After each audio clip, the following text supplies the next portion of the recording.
This is our final service in our worship series, Roots of Resilience. For the past few weeks, we've been looking back and remembering that these aren't so unprecedented times after all. It can be easy to forget all that has happened, all that has come before. And so we've been doing some remembering to strengthen and to inform our choices and orientation in the present. We remembered the lessons of sacrifice and community cooperation from World War II.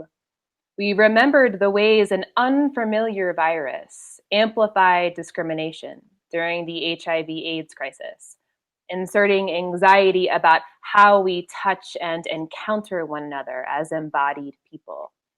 We heard stories of lovingly tending to the dying. We saw images of those most impacted leading the courageous charge for healthcare for all.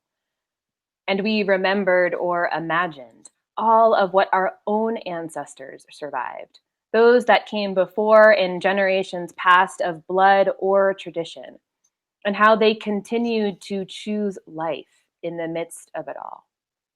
I remember leading us in an ancestors meditation during that service through connecting closely with the lines and shapes of our hands. Such an embodied reminder we carry with us in every moment. And it's also our hands and our bodies that carry our own personal stories of survival, of resilience. Our stories are varied and complex.